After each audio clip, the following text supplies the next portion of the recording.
It's C-Doc again. Tuesday night. What's up, party people? You know, I had an intro I was going to do, and you started yapping and forgot to do it. I have to save it for next week. Hopefully I'll remember.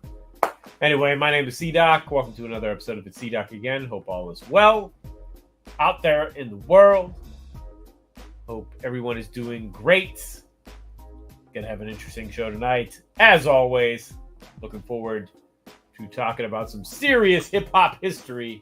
I got the hip-hop god shirt on tonight. Yep. Yes, indeed. Yes, indeed. But don't do this alone. Of course, I have my cohorts with me. First up, she got her start in classic rap radio. Our lady from the heyday of K-Day, Jennifer O'Jenny. What's happening? Yeah. Yes, indeed. What's happening? What's happening? You know, same old. With, you know, things are thinging. Things are thinging. Been a rough couple of days for hip hop, but we'll talk about that in a minute.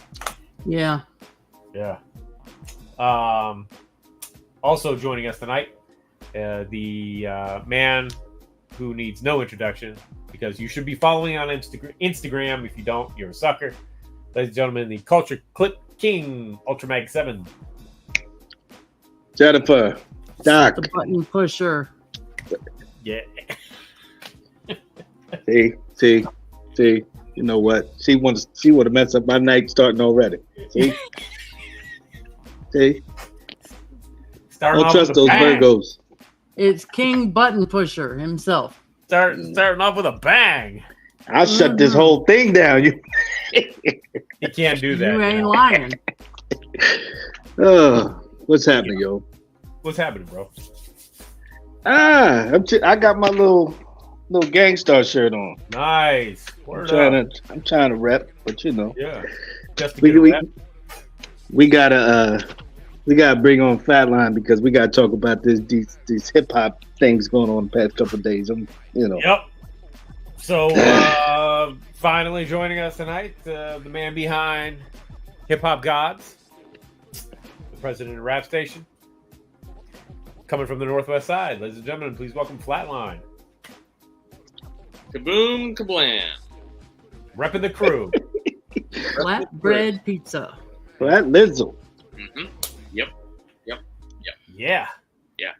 One of these times we're going to both wear our Hip Hop Gods t-shirts at the same time. Yes. That'll We have to coordinate. Right. Yeah. So yeah. It took me a long time to actually get one of these to order it because I was just slacking, but I love it. Yeah. I mean, it like look at that. Yeah, it's great. Yeah. You know? Beautiful. Wait till I slim down, huh? Yeah. That's beautiful. Right? Exactly. So yeah. So yeah. Interesting couple of days, huh? Yeah. Man. Yeah. Where do we start?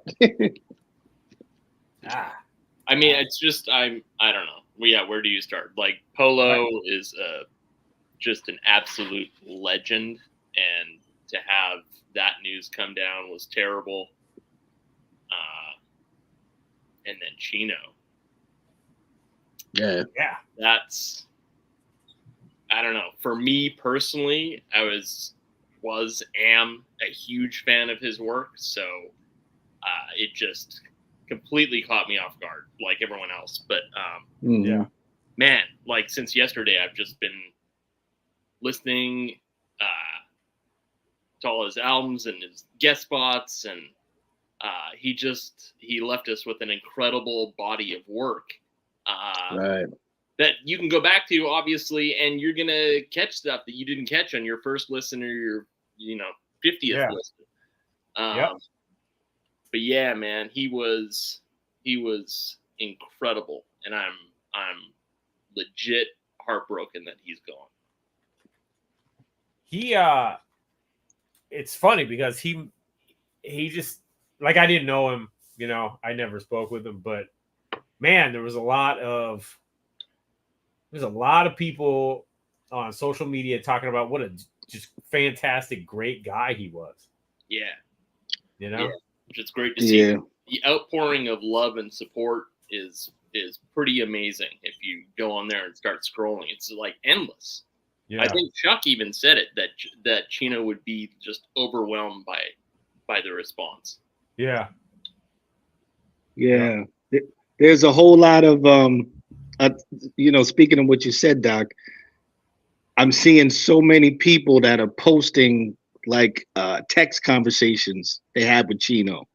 And you see how the response, if it was somebody legendary, what's up, legend? He's like, yo, how are the kid? Just all these type of things. And then for me, because Chino was from, New Jersey.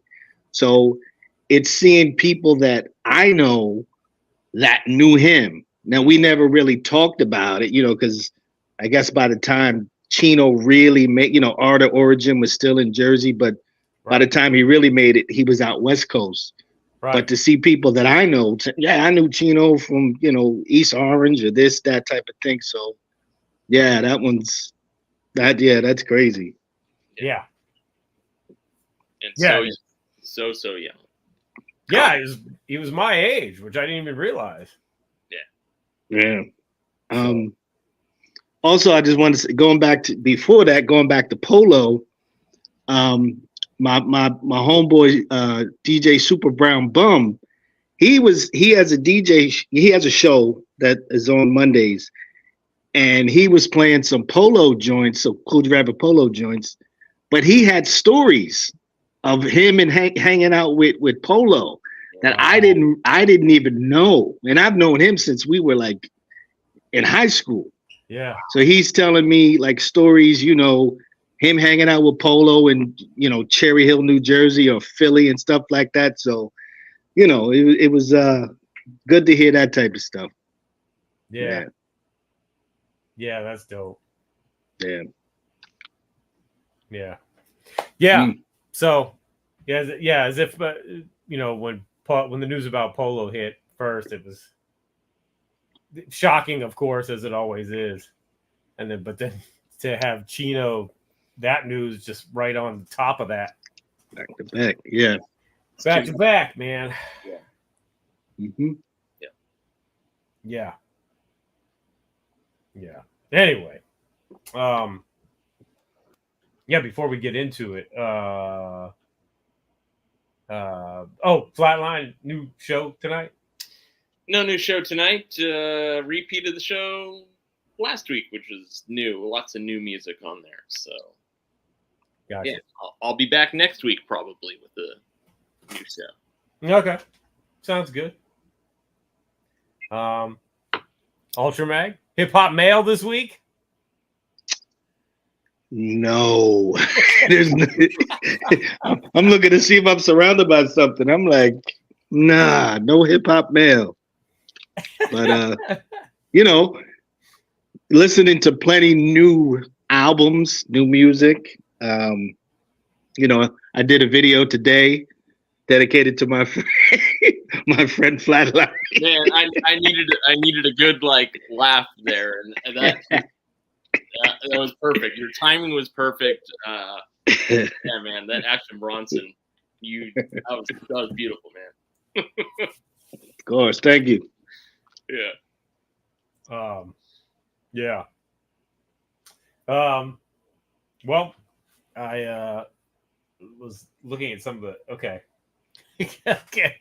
We have a lot of guests in the green room, but I'm thinking Kev gave the wrong link out. No, Kev, no. These are Kev's cohorts, but I don't know why he's not here yet. Right, exactly. Well, yes, I know they're Kev's cohorts. Okay. So that's what I figured. Sugar Bear asked for that. Oh. Of course. Yeah. So it must be a Don Tuesday. how fitting. I watched Locked In. Oh, did you? I'm going through everything, bro. I'm telling you. That was the latest one. Yeah. Watch Locked In. Yeah. Liked it. I like Locked In. I have not been disappointed yet. Oh, good. That's And good. and then when I get a Don Tuesday cameo, it's Yeah. Mm, it's awesome. there we go. There we go. Oh snap! Tonight's guest is a literal hip hop legend, hip hop god, if you will. This guy was there for it all. Hopefully, he's going to tell us some great stories. Ladies and gentlemen, please welcome to the show, Kevie Kev Rockwell. How you doing, everybody? There he is. Salute. Good. Hope all is well with everybody. God bless everybody. Thank you, sir. How are you tonight? I'm great. I can't complain. It won't do us no good anyway. You know that. Yeah, exactly. So we got some of your cohorts. Yes, that's the word of the night. In the hanging out too. I see Mick Benzo in the house. Yeah, that's my boss. That's my boss, my manager. He manages only two people right now. That's the legend Ice-T and Kevie Kev Rockwell. That's a good company. Excellent company. Great man, Mick Benzo. Yeah. Yes. Donald D has spoken highly of him. So, yep. So, Kev, you've been busy. Yeah, I've been doing a lot of things. What's going on? Let's start right now. What's going on these days? Right now we're getting ready to launch the Art of Rap again.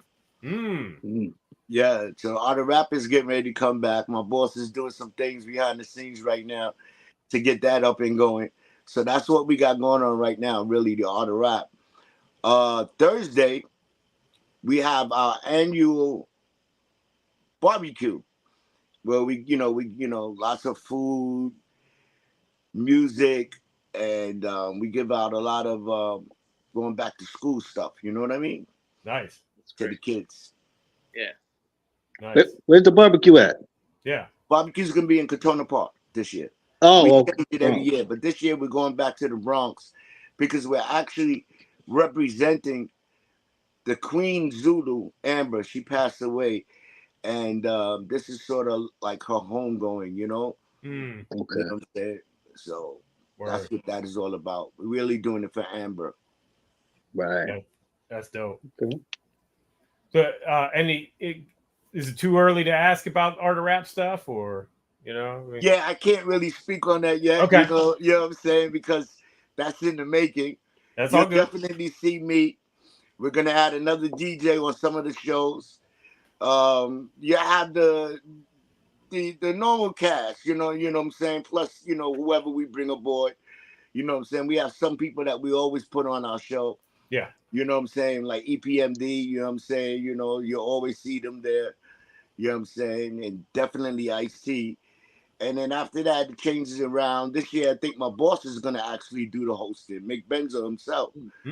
So we're gonna change some things around, but it's gonna be bigger. We're gonna involve some younger artists because we're gonna bridge it together. This, saying some of the young with with the old, and that's what that's about. Word. We have a dispensary coming soon to New York and New Jersey. Ice-T and Mick Benzo have a dispensary coming very, very soon. Hopefully within the next 3 months, it should be open. Wow. That's kind of dope. Yeah. Okay. I live in Jersey, so it's No, I'll hook you up. I'm gonna let you know where to go. I can't do All right, that Kev. because I can't do it for myself yet.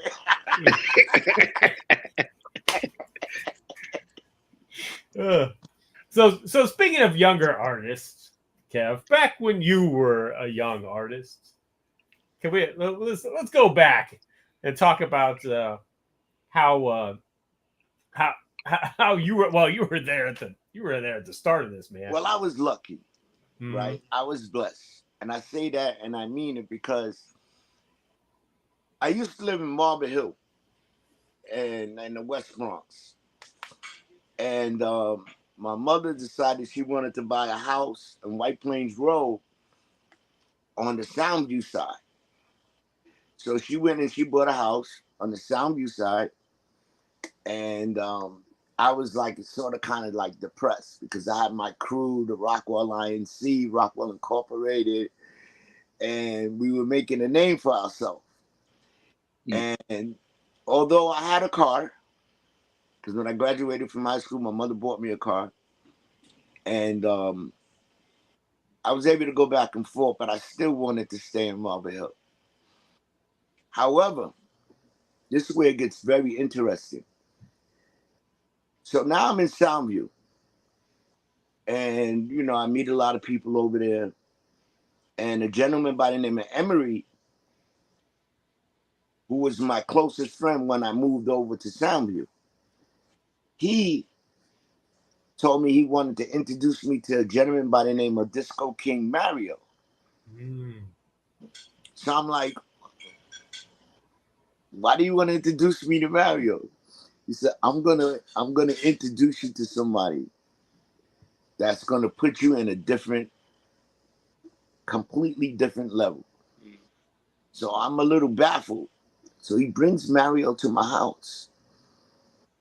And he tells him, "Kev, get on the set, cuffing Mario." So I get on the set and I cuffing Mario.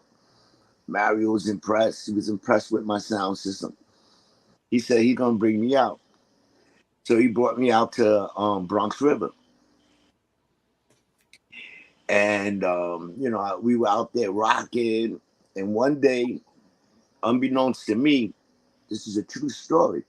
Master Rock, Grand Wizard Theodore, and Waterbed Kev was leaving the park when I got on. And they said they were listening to how, he said, who is cutting this record like this? I'm cutting Good Times. And at that time, all you could hear is good, good, good, good, no times. I'm just letting the goods go. And they go crazy.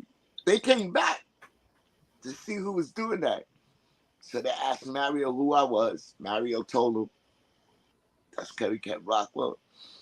And Mario will put me on every one of his parties. So roller skating rings, whatever it was he was doing. He would put me on there and showcase me. So now he introduced me to Grandmaster Flash and the Furious Five. Okay? So now I'm chilling with Flash. So one day Flash said, listen, you want to open for me? I said, open for you? Of course. So it's 1981 at the new Ecstasy Garage. And it was in June, I believe. And I opened up that night. And that's when I met Grand Wizard Theodore. So now I met Grand Wizard. Now, stay with me. I met Disco King Mario. He introduced me to Grandmaster Flash. Flash gives me my first big party.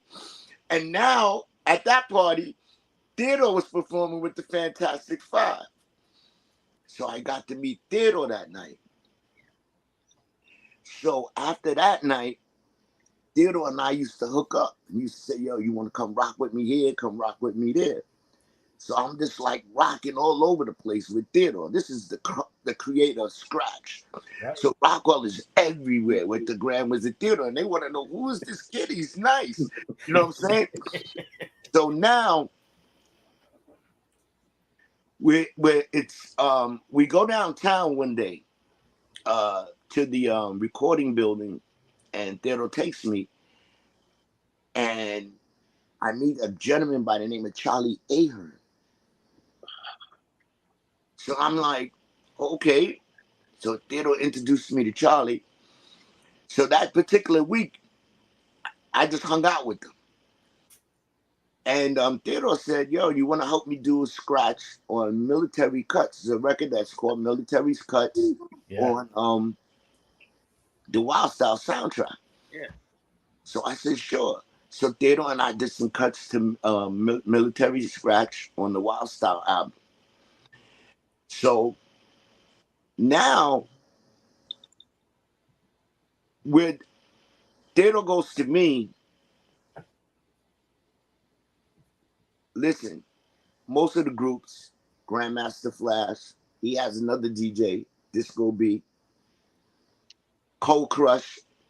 They have Charlie Chase, and then they have another DJ, Tony Tone. He says, "Would you like to join my group?" And I said, "What, the Fantastic Five?" And you? I said, "Yo, no brainer, no brainer." I didn't even have to think about it. You know what I'm saying? Wow. So now it's in I want to say middle, right before the summer, 1983, when this happened. So now we do the movie Wild Style. Okay. And I'm going to tell you a true story. And this is legendary. We get to the venue. When we get to the venue, we go to waterbed. What are we doing? We had no routines, had nothing planned. You know what I'm saying? We had routines and everything, but nothing planned for this particular event. Right. Big event. We have no idea what we're doing. So waterbed, he's the master. He looks around. He says, "No, check this out. This is what I want you to do. Takes him about 2 minutes to put this together." He said, "Kev, you go into the stage and I want you to start cutting a heartbeat. Okay? Fat Five Freddy's gonna bring you on. He's gonna introduce the group. And when he introduces you, I want you to start cutting heartbeat. Okay?" So I'm up there and I'm cutting heartbeat. Now there's only 3 records on there. Good Times. My good brother, Grandmaster DST. He cut Good Times to end it. The Bells by Bob James. That was Grandmaster Flash. And Kevie Kev Rockwell had the 3rd record, Heartbeat. Feel the heartbeat. So it's only, it was only 3, we only used 3 records from back in the day. Yeah. Wow. And I was lucky and blessed because of Waterbed to get that record, right? So now we on stage, we're cutting up Heartbeat. The Fantastic Five in theater is coming through the crowd. The crowd is going crazy from the top all the way to the stage. Crowd is going crazy. And then they get on stage and we start rocking. It was iconic. It was crazy. It was very well put together. Very well. Wow. You know what I'm saying? So, the late Disco King Mario introduced me to Grandmaster Flash. Flash introduced me to Grand Wizard Theodore. Theodore became my mentor, put me and took me under his wing. And that's how I've involved in the hip hop industry. Now, I've been there since day one. Yeah. You know what I'm saying? Day one as a fan. Day one as a fan. You understand? And then in 1983, I became part of what they were doing. Yeah. Now here's another one. I'm in the dance interior. It's me, Bambaataa, and Grand Wizard Theodore. Again, Bambaataa and Theodore used to tour all over the city, different clubs constantly. Thursday, Friday, Saturday, killing them. You know what I'm saying? All the major big clubs. So what happens is they go, I want to introduce you to somebody, Bambaataa and Theodore, when I said they go. So they introduced me to Lady Blue. Lady Blue was the biggest hip hop promoter at that time. The biggest. You understand? So she always would link me to open for Theodore and Africa Bambaataa. So now, Bam comes in one night. We're all at the dance interior. He comes in. He gives me 2 records. He said, "Kev, play this for me. Let me see how the crowd acts." So I put on the record, and I said, okay, I'll put the instrumental on and then I'll bring in the words. Unbeknownst to me what I'm playing, I'm about to play Planet Rock. Oh man. I am the first DJ to ever play Planet Rock. Okay? Wow. I got the first press, the original one. Wow. Van Wilder gave it to me. He didn't want to play it. He gave it to me. It still was there, but he gave it to me. Yeah. And I put it on and I'm like, I'm shaking. Yeah, I'm shaking. I didn't even hear the words yet. So I dropped it. Bam, bam, bam, bam, bam, bam. The crowd is like, what the? You know what? Yo, they all messed up. And then I dropped the words, party people. Oh my God. And it went crazy that night. I was the first DJ to play Planet Rock. It was crazy. Van Wilder did that for me. Wow. Yep. Yeah. That's Definitely. crazy. Kev, how did you start DJing in the first place? What was the beginning like? What got you into it? When I used to go to Kennedy High School. Okay. And when I used to cut school and hang out with my friends, we didn't have no music. Okay. So I bought a box. And I would take all the best beats and best records and just pause it, boom, record it, pause it, only the parts we like. Just like Theodore and Flash and them were doing, playing just the beats. Yeah. So I was like a push button DJ, but I didn't know it. I had no inclination whatsoever what I was doing. Yeah. You understand? So now I'm doing the box, and I'll never forget it. It was a Panasonic box. It was gray and black. Never forget that box. I used to just go out and play everywhere and just have fun doing it. So what happened was one night I was hanging out with it was Busy B. I didn't know him as the Busy B at that time. We're going back. This is how I was hanging out with Busy B, JDL from the Cold Crush Brothers. Okay. And they used to come hang out with me on Marble Hill. And they knew me from Marble Hill because they used to hang out in the promenade. So one day they was with Chuck. So he used to always come to my house, Chuck, and hang out with my mother and me. And she liked him. So one night, Theodore and them was throwing a party. But my mother would never let me go by myself. So Chuck told my mother, nah, I'm going to go with him. I'll be with him, auntie. I got it. You know what I'm saying? He had a good relationship with my mom, so he can call her auntie. And I went to the party that night. And for the first time, I got to see Theodore and Flash. I believe it was the Audubon. It was 1 million DJs there. You know, it was unbelievable. I didn't know half the guys who was up there at the time. Jazzy J, you know what I'm saying? The sensei. Jazzy J is the sensei of all of us. He's the sensei. You know what I'm saying? And, you know, and it's amazing. It's amazing how it just started to evolve so quickly now. Yeah. Yeah. Because I went home, I was mesmerized. I said, Mom, for my birthday, could you buy me some DJ equipment? And she did. Wow. She gave me the money to go buy what I wanted. And I went and bought my DJ equipment. Wow.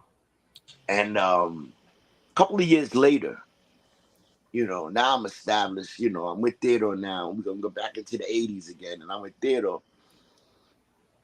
I used to hang out with a young man by the name of Kid Capri before he, okay? I used to take Kid Capri with me DJ shopping. And used to come hang out with me and my partner at the time, B. Ward, who created the Rockwell Incorporated, our group. He created it. Yeah. B. Ward did. And ever since then, I made an everlasting impression on Kid Capri. You know what I'm saying? And he'll tell this story, and I have it recorded. And he'll tell the story about me and how we met and how I used to take him with me to go buy DJ equipment. He used to tell everybody, yo, that boy used to have crazy money. That's because back then, we were getting so much money. I mean, we would get like $1,000 for 4 hours. Wow. Lady Blue was, it was crazy the money that Bam and Theodore and I was getting. My money was smaller than them, and I was getting crazy. Right. You know what I'm saying? You know what I'm saying? And it's 3 of us at every event. You know what I'm saying? When she books us, so it's 3 of us. So, she must have been killing them to pay us the way she was paying us. And it was just, it was amazing. It was amazing. Okay, word to everything I love. I'm 19, 20, 21 driving a Cadillac. You know what I'm saying? I mean, it was just hip hop was just like took off, and the Fantastic Five was so popular. You know what I mean? And Theodore and I coming up, we never lost the battle. Never lost the battle. Fantastic Five never lost the battle. I mean, and we've battled many of people, you know what I'm saying? But we never lost. Wow. To this day. Wow. And all with that from back in the day. Yeah. I was in Bronx River the other day. Me, Jazzy J, and Chuck Chillout. It was the 3 of us in Bronx River. And the sensei, Jazzy J, he took us back with a beat set that blew my mind. He blew my mind. I forgot about at least 10 of those records he played. I forgot. You know what I'm saying? I was like this. Yeah. I couldn't believe it. It was awesome. It was just an awesome situation. Do you still have your records? I still have some. Yes. You still have some? Yeah. I don't have the vast collection I used to have because we lost a lot of records in the flood in JP's basement. I used to hang out with a guy named JP, Spanish gentleman, me and Theodore, and we could put all our equipment in his basement. His mother and them had a building, so we had the basement for one time at a flood, and we lost a lot of stuff. Yeah, both of us combined. And it was a mess. It's just been a mess. Yeah. I'll tell you another good story. Yeah. I went to go DJ for Fel Davis. And that night I'm DJing for Fel Davis. I'm at a party. It's called the Aquarius Voice Parties. I had no idea what was going on. This party is crazy. So the DJs get on and they rocking. And I'm like, I think this crowd want to go a different way. And I'm just feeling that vibe as a DJ. So I said to them, can I get on? Now, I'm not supposed to be DJing, but I just needed to DJ for some reason. And I never really like that, but I'm looking at this crowd and I'm telling you, I'm like, I could kill this crowd right now. So I got on and I started playing Before I Let Go and all of that, all that stuff back then. And the crowd went crazy. I had the crowds going crazy. So that night, Mickey Benson comes downstairs, Ice-T's manager, my current manager, comes downstairs. He has a conversation. They said that I should know you And I said, you do know me. You know what I'm saying? I used to be at all the Zulu Nation parties with Theodore and Jazz DJ. He says, he says, your name is familiar, but I don't remember. He says, yo, but you're a really good DJ. He says, I have some work for you. Would you be interested? I said, sure. So we exchanged numbers. After we exchanged numbers, he goes in his pocket and he gives me $500. And I'm like, what's this? He said, because everybody got paid and you was the best DJ. So here.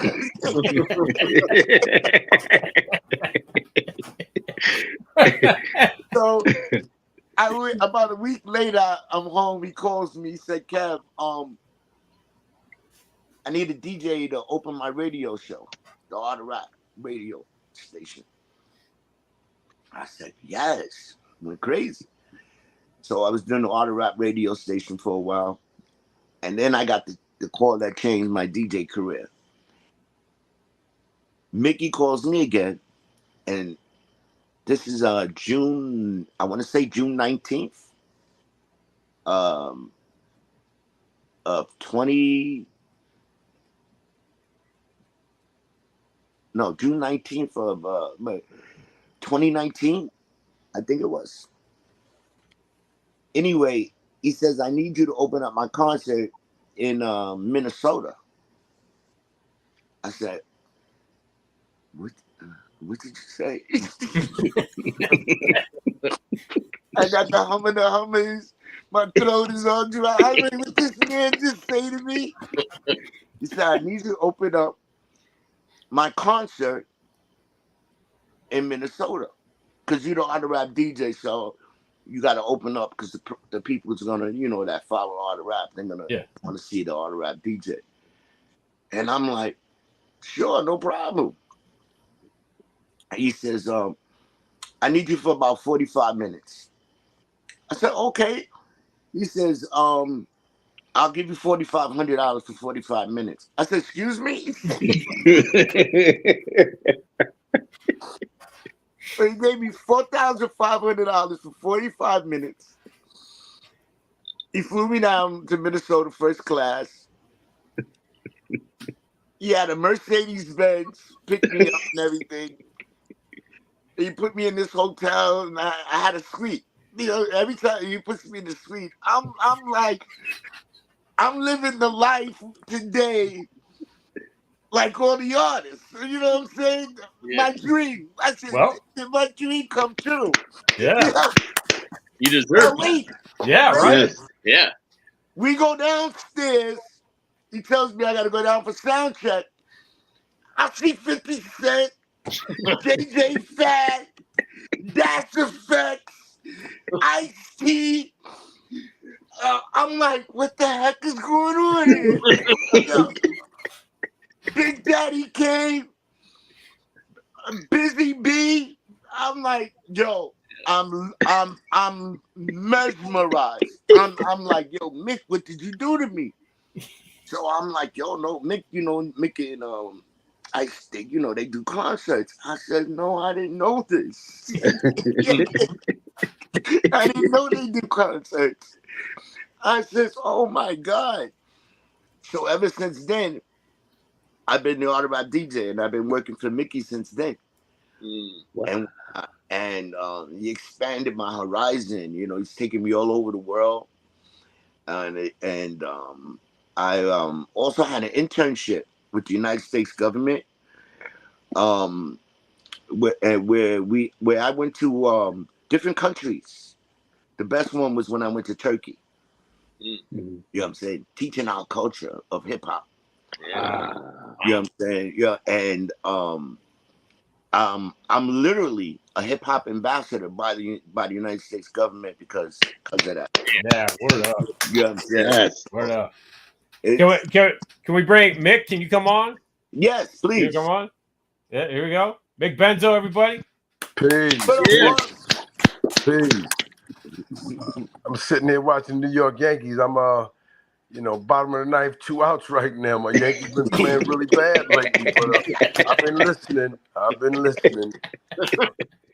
Kev, everything that I can contest to what Mr. Kevin Carson, better known as DJ Kevie Kev Rockwell, has said, when I first met him, we were at a party, Aquarius Boys downtown.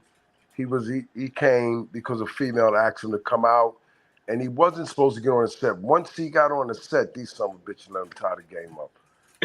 Once he got on the set, he played so well.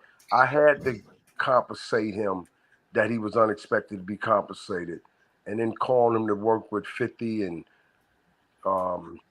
Cypress Hills and Bone Thugs and Harmony and Too Short and DJ Quick, and I'm just trying to think of the big names that he worked with.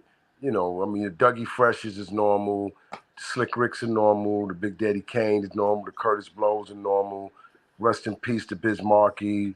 You know, he was one, the Love Buck Starsky. I mean, he's been able to move around state to state with the Art of Rap brand that me and Ice-T actually have. And I know you asked him a question of what we're doing. What we're doing is we're pre-promoting the Art of Rap because we're coming hard for the tri-state areas. And if anybody lives in New York, New Jersey, Connecticut, you're going to see a lot of things going on with the Art of Rap. And guess what? We're going to be like the Idol Makers. There ain't going to be a show yet. We're going to make you want to come to the show once we say the date because radio's going to have it. Billboards are going to have it. The movie theaters, when you're sitting there watching the trailers, you're going to see something pop up. The Art of Rap coming soon to your city. Be out for the lookout, whatever. We're gearing up because we don't need to rush into anything. Yeah. Live Nation has worked with us. We've had a lot of independent promoters, and we do a lot of hotels. That's why I'm able to steal a lot of the suites from them. I tell them I need 3 suites. Ice-T, Mick Benzo, and DJ Kevie Kev Rockwell. And then I tell Kev, invite people to your room. Watch how they act. He like, yo, I need these suites. What the fuck? So my background comes from the place called Bronx River, the home of guards.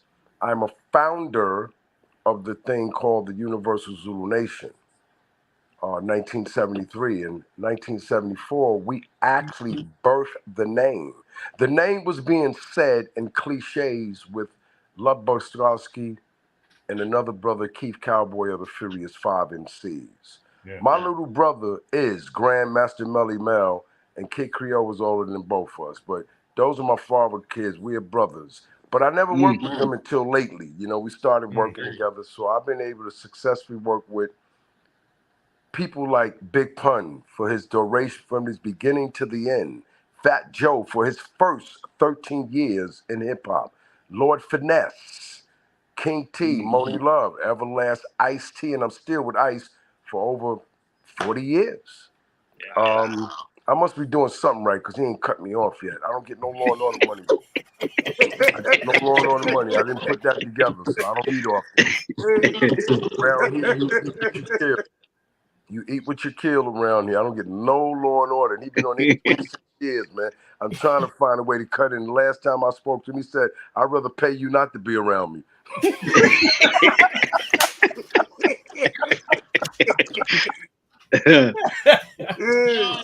And also, I'm a founder of that New York City in the Bronx where the museum is being built at on Exterior Boulevard. I'm a founder, me, Grandmaster Melly Mel, Grand Wizard Theodore, also Joe Conzo, Curtis Blow, Mr. Rocky Buchanan, and Cutman LG. We're founders. We're not co-founders.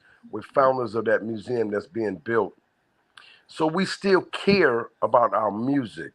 And when Brother Kev was speaking, he was saying we want to facilitate and have young artists on the stage as well as classic artists for the simple fact they do rap music and we do hip hop. They need to see what is hip hop. And if they weren't doing any rap music, there would be no more hip hop left because everybody still considers it as hip hop because the radio still plays it. Oh, the clubs still play it. You play it in your car. If these kids weren't doing what they're doing, we would have no more hip hop left. So we cannot be judgmental to them. The only thing we could do is ask them to talk about other subjects because when we came up, we had conscious rap, whether it was Africa Bambaataa and the X Clan. We had funny rap, whether it was Rest in Peace, Biz Markie. We had conscious rap, where you had KRS-One talking real powerful. We had not only KRS-One, you got Eric B. and Rakim. We had elements in the music. Right now, what they have taken from the music is they misplace the DJ. They misplace the DJ. Once you misplace the DJ, you lose the culture of hip hop. Yes. I may not see the breakdance as much as I want to see. I may not see the graffiti art, but when you replace the DJ, you only have rap music. And I can ask any one of y'all on this station right now, who is Cardi B's DJ? You won't know it. Who's 50 Cent DJ? You don't know it. Because they took that away, because the DJ was the most important part of the music. He had the turntable, and he had the speakers, and he had the microphone. Yeah. That's how the mic was put into an MC hand. Yep. Because the DJ would play music, and then people come to DJ and say, "Yo, Larry Mom's at the door." He'd be like, "Look, I'm DJing, man. Come on, stop. I'm trying to play. Hey, Mick, man. See if Larry's in here, because his mom's at the front door." Don't necessarily mean me. I'm just using it as a cliche. Right. Hey, yo, Larry, if you're in here, man, your mom's at the front door. I think you better leave. You know, those are mainly for shout outs. And then when you grabbed the mic and you saw that motherfucker, you saw that guy that do stick-ups, you made sure you said his name. Oh, that's my man right there, Mick's in the building, Mick's in the building. Because you know Mick will rob you, so you might as well let him know I'm in the building, you know what I mean? So and then the MC would get loved by the stick-up kid. Yo, man, that was love. That's dope. You know, everybody wants to feel important. Yeah. So the microphone was a piece that made everybody in the audience feel important, but the DJ was the most important part of the puzzle. He brought the records, he brought the turntable, he had the crates, he even had the goddamn microphone, because only person walked around with a microphone, rest in peace, was Dr. Jekyll and Mr. Hyde from Bronxdale. And you know him as Andre Harrell. You know what I mean? That was him. You know, they used to come with their microphones. I don't know how smart they were, but they were really smart. They didn't want to talk on anybody else's microphone. They want to make sure theirs work, plug theirs in. But with that being said, is now we're becoming our parents, meaning everybody over here, I believe, is at least 50 years old, correct? Almost. Yeah, okay. Pretty close. Almost is good enough. When you used to play music, your mother used to tell you, do not take my needle and be scratching on records, because them goddamn needles cost 89 cents. Don't do that. And what are you playing? Put my Marvin Gaye back on. Put my stylistic. Now we're becoming our parents. We're telling our kids, nah, put on the message. I don't want to hear that. Stop. Music will evolve. If you want to lose, stay in the past. The future will change. The future will change. I'm sorry if I overpowered y'all powwow, but I had to say that. No, it's all good. I'm still trying to figure out, you've been around Ice-T that long. I had to run into you. I've been around Ice-T when Ice-T was working on the album called Rhyme Pays. Ice-T had a record called Cars on Spring Records. Spring Records was Mr. Julian Rifkin, which is Steve Rifkin's father from Loud Records.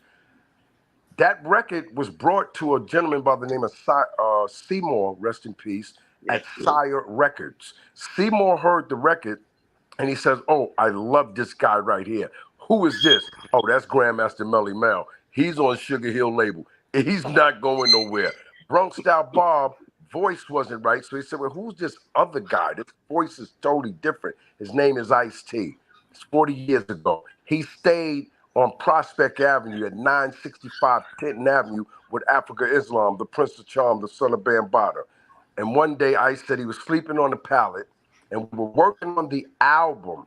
He said something crawled in front of him or on the side of him, and it wasn't no cat. It was a fucking rat. He said, "I'm out of here. I'm going to the hotel. I'm going to spend my budget at the hotel." So yes, Ice-T was brought and introduced to us through the Prince of Charm, the son of Bambaataa, Africa Islam. Africa Islam is responsible for the first two albums that Ice-T, better known as Tracy Maru, has done, sis. So if you've seen Ice, you've seen me. Listen. Okay. Here we go. Do I need the flex? I'm from 1580 KDAY. K-Day. Yes, sir. Y'all were the first station. We had a thing called 98.7 Kiss FM. Mm-hmm. And we had a spot called WBLS. WBLS was playing hip hop at first with Frankie Crocker. The Juice Crew was up there. And at one point, I'm not going to say the name, they said they didn't want to play hip hop anymore. So 98.7 Kiss FM, a gentleman by the name of Cool DJ Red Alert, started playing because they was introduced to him through Jazzy J and Africa Bambaataa at the club called Roxy's in New York City. At that point, 98.7 Kiss FM would play weekend mix shows. K-Day is our cousin from Los Angeles, California. You guys started playing 24 hours with Mac. All right? Yep. We know who that is. We know that station. We know what it is. And no other station had ever done that. We like, what the world is going on? And at that point, that was approximately around 1987, 1988, so when K-Day went live. Before that. I started at K-Day in 1980, end of 83, 84. Beginning of 84. Well, hip-hop wasn't discovered in Los Angeles, California until a gentleman named Ice-T came out of there with 6 in the morning. There was no, wait a minute, there was no NWA because NWA had a different name. We don't want to say their name. They were wearing spandexes and lipstick, okay? So Tracy Maru, We're not talking about the world-class 1984 is when Ice-T cut his album. Yeah. I met him 10 years after hip-hop was birthed. So 74 was birthed. Ice-T from Los Angeles, California, the cousins of New York City, came out with a movie called Breaking. And then we went to see the movie, and then we realized if that's what they got, a light-skinned guy with spikes and chains, talking about reckless, we're like, they don't have any competition for us. We didn't realize that we were sleeping because we only focused so that you might be on or right or 1984 because I said came out with hip-hop, and hip-hop was being introduced to Los Angeles, California, because we came out in LA about 85, 86 with Africa Islam living there. We had Grandmaster Caz living there. We had Donald D living there. We had Prince Whip living there. I mean, I know a little bit, but I don't know a lot. I was there. I was there. Yeah, no, I don't mean that K-Day started doing 24-hour rap in 84. Right, at that point, exactly. It was probably 85, 86. Right, I got you, sis. I can't remember. I'm 65, and I forgot what yesterday was until I got on the phone today. So I do forget. But what I will tell you is, I used to have to go pick up Darlene at school. The Syndicate Queen Darlene. Little Ice is the only son that he got. We just left. We just got back with our rock band called Body Count that created that monkey business with Cop Killer, 30 years ago. Right. So we just came back off of a UK tour. We hit about, 30 countries in 34 days or 35 days. I'm still tired about that. But Darlene, the Syndicate Queen, still comes around. And everyone respects Darlene as much as we love Coco. As much as we love Coco, we respect the Syndicate Queen. She had a title. Her name is Darlene. So I get everything you're saying. And we used to shop at Tower Records. That's where everybody did their album release parties. That, they would come out. We have no more records. If you ask a kid that's 19 right now, you could show him a record. Say, what is this? He'll probably tell you it's a CD. He don't know what it is. But I was in the public affairs department, and every time we went around, and we're responsible, the public affairs department is responsible for Coolio, several people. When you say Coolio, blah, blah, blah. When you say Coolio, you gotta say Dub C, because all of those were Rhyme Syndicate members first. They was in our group, which is Ice couldn't call it Zulu Nation. in LA because in LA they not in that Afrocentric area. So he made it sound very gangsterous. But it was a branch off of Zulu Nation. That's why it's Rhyme Syndicate Zulu. But Rhyme Syndicate and Dub C and Coolio, rest in peace, who's been on our show, was a Rhyme Syndicate member. You know? So we know all those. We love them all. We love them all. But We a ain't got no- long time he was part of the public affairs department before he was even Coolio. Okay. And whenever we needed somebody to fill in, I would get Jennifer. Call Ice-T. Okay. Call him. He'd show up in the Porsche with everybody hanging out of it and come and do the show at whatever high school it was or whatever it was. Yes, ma'am. So That's why go today, see way you back. saying those things. I'm glad everybody that's on here listening, maybe those who ain't. We went in our bag of favors for one person this year, and we don't have any more because we did all that stuff when we was up and coming. We don't owe no more favors. All the favors in the bag is gone. We have no more favors. Now you must pay. Yep. But yeah, I go, oh my gosh. And if you were ever at Islam's house, you probably ran into me. Which one? The house where he had the red little BMW outside? And The he one lived that with Kaz was at and Whip was Grandmaster at. Cat. Yeah, I know you're talking about. So I think it's called Beach Avenue in LA. When he had the little red, he had all the iguanas and ducks and things. Yeah, that's the Prince of Charm, Africa Islam. Love his And he animals. always had a jar of sunflower seeds and a jar of pistachios. Yeah, he Always. took that from New York because Africa Bambaataa, his father used to drink a lot of eat a lot of pumpkin seeds, so he adapted to that. You know, that red box, man, that red box, that salty ass red box. We love those things, man. We used to love them. We used to love those pumpkin seeds, man. Them things were salty in the world, weren't they? Then we wonder why we got high blood pressure. I'm sorry if I'm overpowering y'all conversation. I don't mean to be. It's all good, man. No, I don't mean to be arrogant, but I am the first. I'm from the first family of hip hop, which is Zulu Nation. There wasn't none, and we forgot there were 51 more states. That's what happened, you know. So we left everybody out, but our cousins came and rescued us, and now there's other states that are taking it over, and it's beautiful because music goes a long way. And we predicted in 1999, rather Ice-T predicted, because I didn't say it, that MP3s would be something that would be on the internet, and people laughed about it. You can Google it. Ice-T predicted internet records being sold on the internet. We never would have believed it, you know. So iTunes owe us some money. Everybody owes us money. Nobody pay us. Yeah. Yep. Hey Mick, can I ask you something? I hate to bring this up, but there's a lot of people, since you were there's a lot of people arguing back and forth whether black Puerto Ricans were there and all that. Being that you're from that original clause, can you give us some insight to that? Well, one thing we don't do is we do not discredit anybody, because you may have a story and your story could be very true.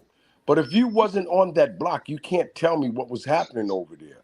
So what we do as Zulu Nation members, we never discredit anybody.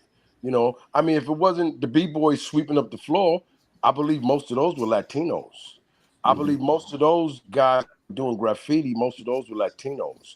But we saying hip hop when it first started, no. I mean, you had a few. You had a guy named Charlie Chase, who's Puerto Rican from the group the Cold Crush Brothers. You had Prince Whippoorwhip and Ruby D of the Fantastic Five, which are Puerto Ricans. You know, so they were in, but no, they did not start anything with us. They came along. But again, you do not discredit anybody, whether it was black, Puerto Rican. The only thing I do discredit is you telling me, oh, this music came from Jamaica. It did not. It came from us in New York City, bruh. We started this. Now, Africa Bambaataa, Kool Herc, and Grandmaster Flash are, I say, Caribbean descendants. So they love loud music. But did it come from Jamaica? No, sir. That I will take credit to say, but I would never discredit our people, such as the blacks and Latinos. We're all in the same struggle, bro. So why would I say, nah, they wasn't there because that's not fair. You know, leave it alone. The question is, if you watch Charlie Brown, what do he say? No comment. You know, I don't need the controversy. I'm in this game too long, got too many other things to do, and a lot of those brothers can help us out even right now to the day. And if you go to LA, you have, oh, I'm sorry, I don't misplace y'all. If you go to LA, you see a lot of Latino getting down for their crown. How did I turn? We just lost one. We just lost one. How His in the name is heck? Chino XL. Chino XL. Yep. We just lost one. He was a bad son of a gun. Him and Immortal Technique, you cannot play with them on that microphone. And he was only 50 years old. So Yeah. you know he was a beast. He was a beast. Kev, Yep. did you move your phone? No, and when Mick came back, they turned me upside down.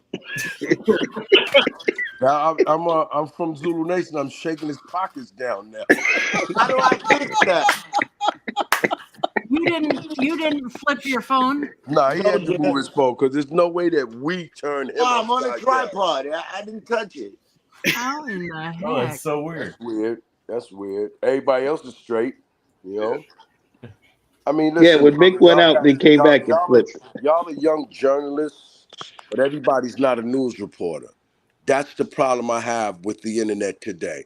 Yes. Everybody is not a real journalist. They're not a news reporter. They have a platform that they can actually talk to the world.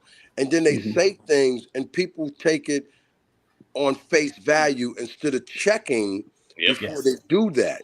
Yep. And if you are a true journalist or a news reporter, you will research that news before you open your mouth. Yes. Yep. If it ain't on CBS, NBC, Eyewitness News, CNN, it ain't no news. It's gossip. Okay? Right. It's gossip. Me and Ice-T had a podcast. If anybody want to listen, it's called Final Level Podcast. Mick Benzo and Ice-T. And our famous word is, if you're talking about somebody, you know what you sound like? You sound like a bitch. That's real. If they're not there to defend themselves, then people should not answer questions about someone else. Hey, man, what happened to this person? You sound like a bitch. And some of you niggas are bitches too, not just the ladies. That's a record. It's a record. We meant it. The record. You know? So Kev, don't get mad at me. Go out and come back in. Okay. Yeah, that's weird. I'm hoping y'all enjoying this. I'm not trying to. I mean, this was Kevy Kev. It's No, great. this was Kevy Kev's interview and his meeting, not mine. You know. So just go out, Kev, and sign off and sign back in. That's what she's saying. Yeah. Yep. Yeah. It's all good. Sometimes you got to teach people. You got to tell them what to do and what not to do. You know, you can't just say what to do. You got to say what not to do too. You know. Yes. Is there any more questions for me that I can help y'all out a little bit? Because it seems like I know something.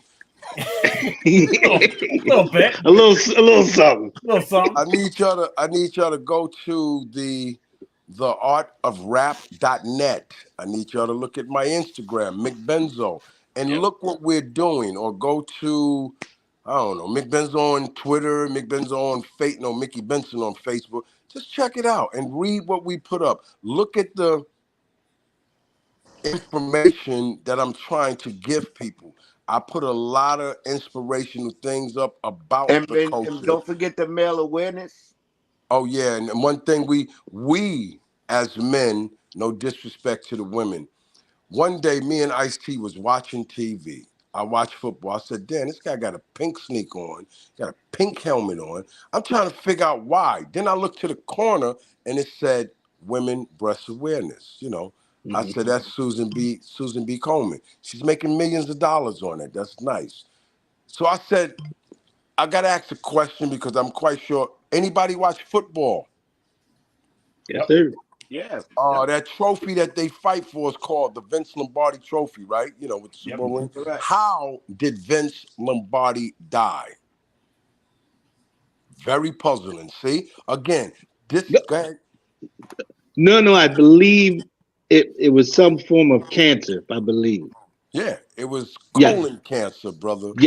But yes. see, we men sit here, we watch TV like I'm doing now. I'm sitting in my house, I'm watching baseball. I go to the bar, I'm watching baseball. I go to the game, I'm watching baseball. So why aren't they talking about the elements that happen to men? I mean, Jim Brown, you know he had Mhm. breast cancer, right? Yeah. Mm. Okay, that's a man. But a woman they always speak about the women. They never speak about the men. We get prostate cancer, pancreatic cancer, lung cancer. You don't have to smoke to get lung cancer first and foremost. You know, we get testicle cancer. We get colon cancer. So one day you're gonna have to go to the doctor and let your ass become a photo booth to make sure you have no little pilots. They're not your friends. Them grandma, don't sit on that concrete. You can get the pals.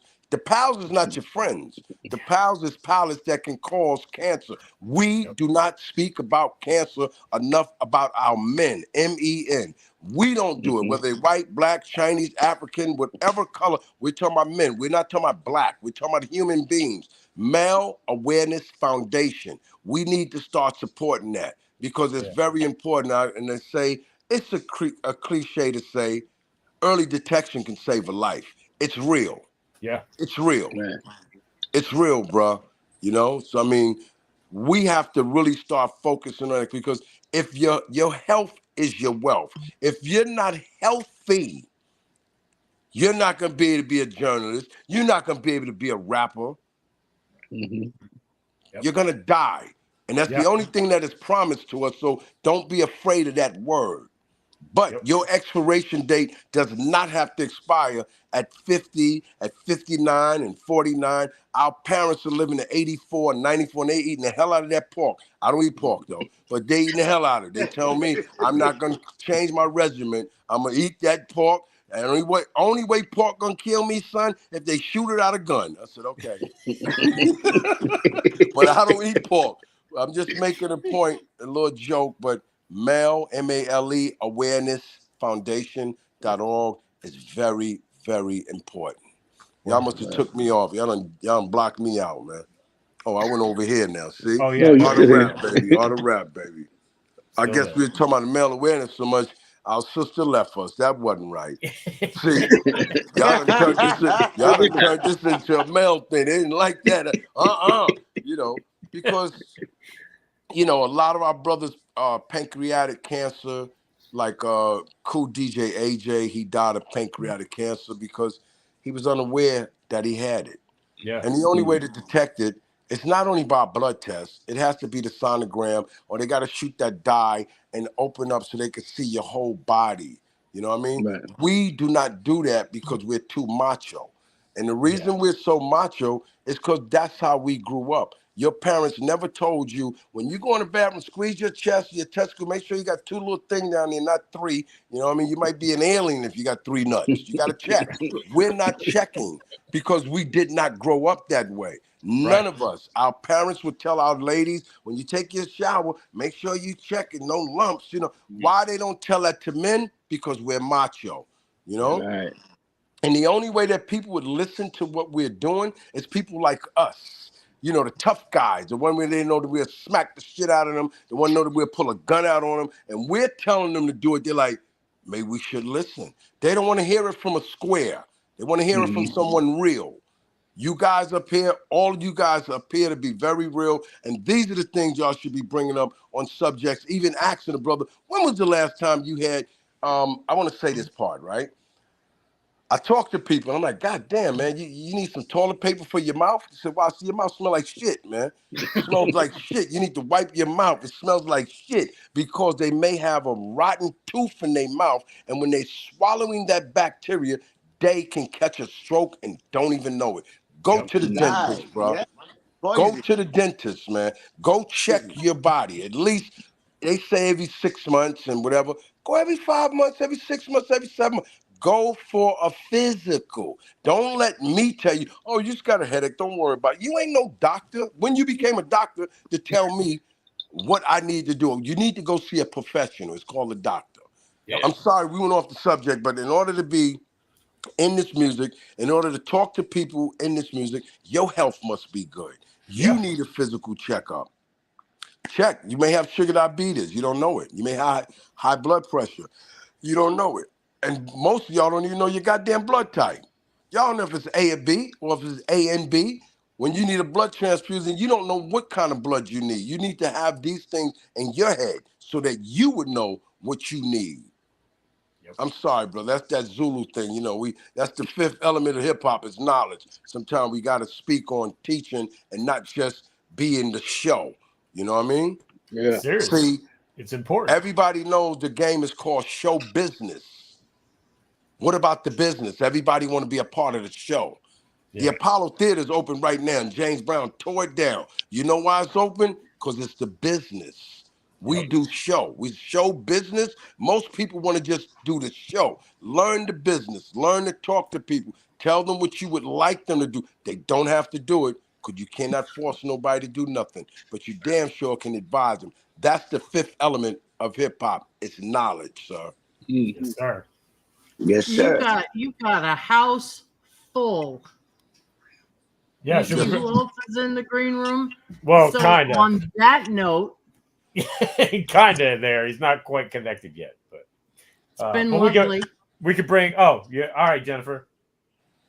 We'll see you later. Yep. Okay.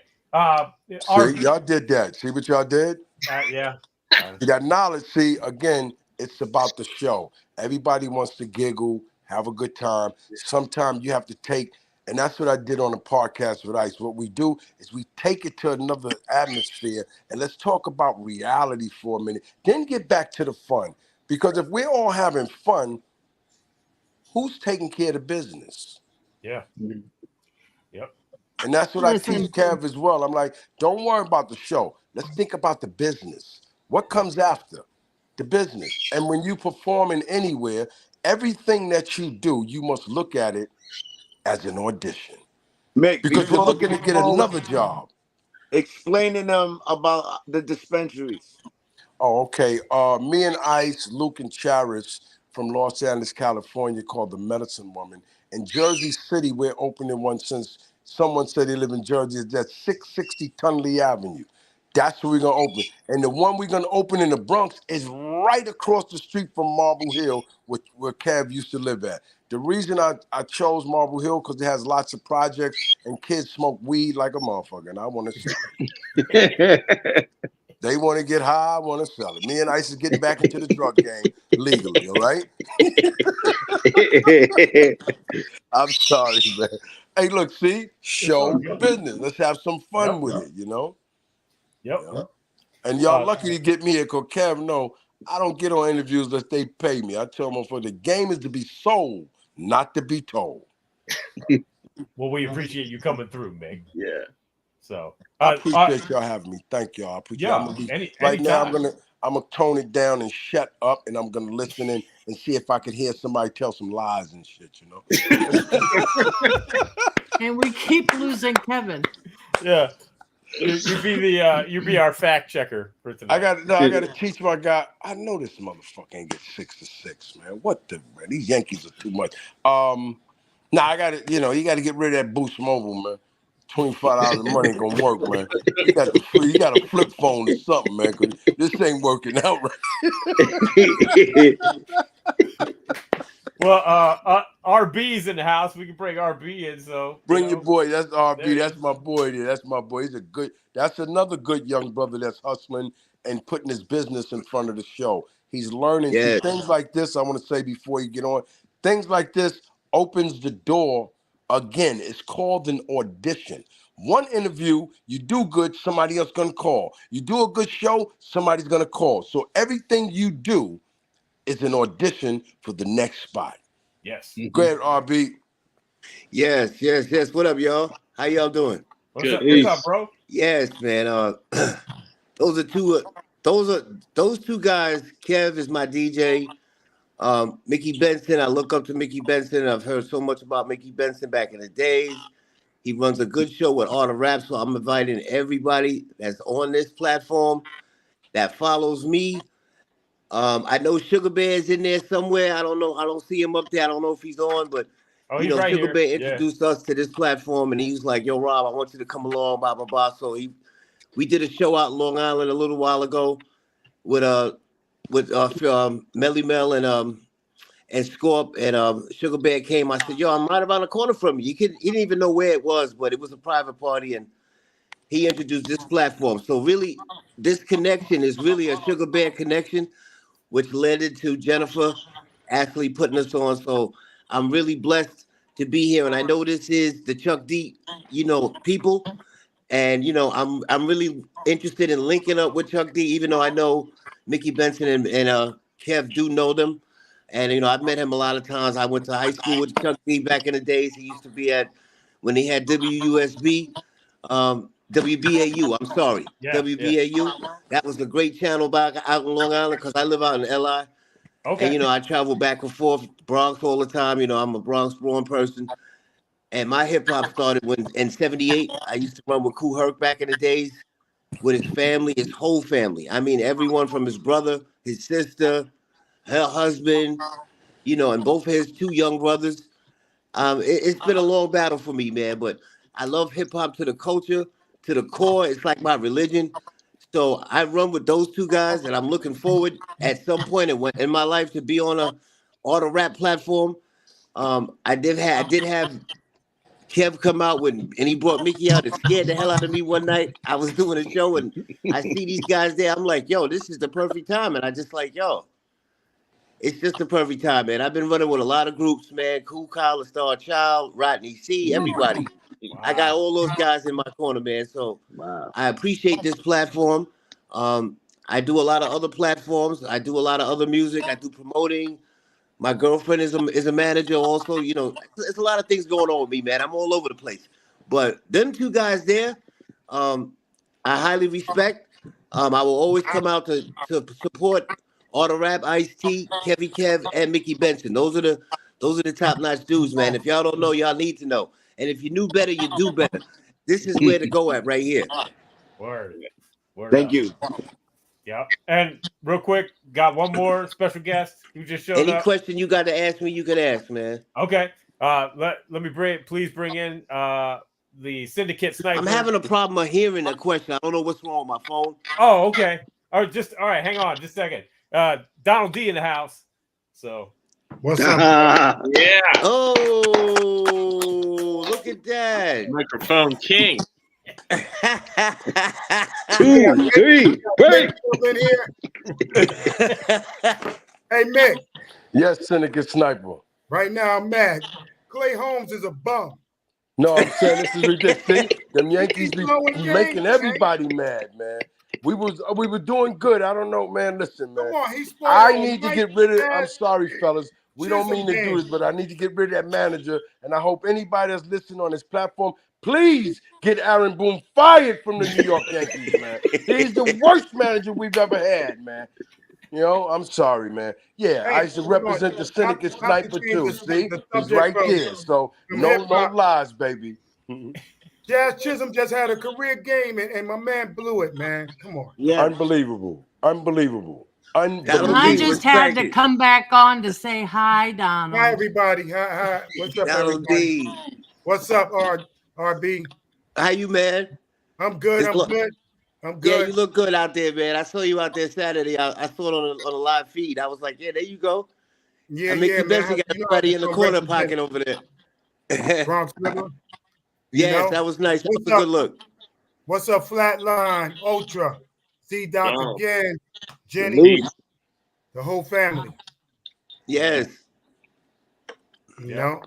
I just got off the phone with Drew from Public Enemy. the Drew. Yeah. I call him Public Enemy number 2 because he called me every day about this goddamn microphone. I'm still waiting for my microphone. I've been waiting since. Hey Mick, I've been waiting since 2010 for my mic. Yeah. He's coming to the park Thursday to my Mick. I'm bringing my mics. Y'all gotta plug my mics in.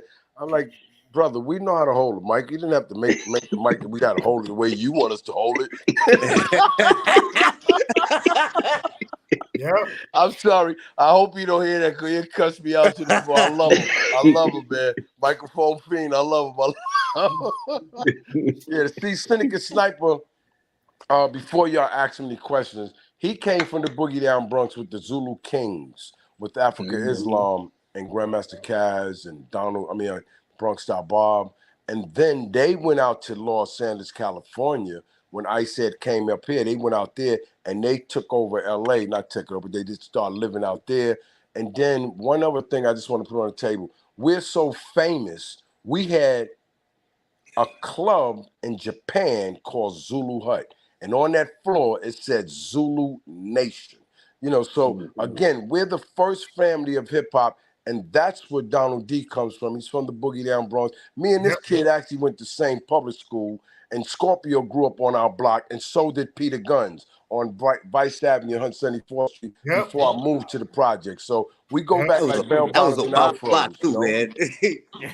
Yeah, we go back. That We go block back. crazy. Am I making up a story, Donald, or you can pick it up? Because I was the one that was sticking up everybody at motherfucking 9 years old. I would make you bring money to school. If you don't bring no money to school, don't come to school. They like, where I'm gonna get it from? I said your mama's pocketbook. Bring me $5. Mickey was a bad boy on the block. We were future MCs, and Mick was the bad boy. All right, let's get with Donald. Let me stop, man. Y'all learning too much about me for free. Yeah. Yes. Donald, any questions? This is a great panel, man. It's good. I'm listening, man. I ain't got nothing.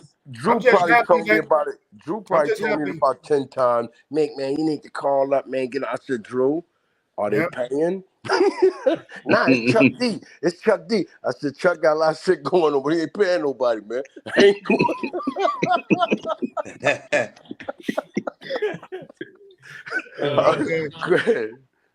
I'm just happy that I see hip hop over there in Paris with Flavor Flav and Snoop representing. You know, Flavor brought the torch.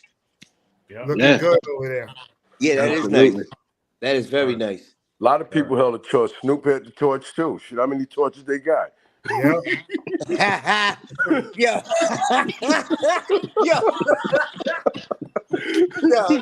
Snoop used that torch to light up. Yo, say it again.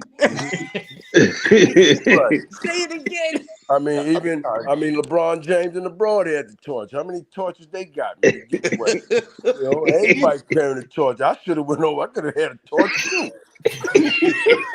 Yo, these crazy. Hey, look, let me stop, man. I know I'm making this a comedy show because we do got the art of comedy, so I'm probably working on some material. I don't know. We gonna call you Do It All. Wow. Laws of the Underground. Can I just speak on that real quick?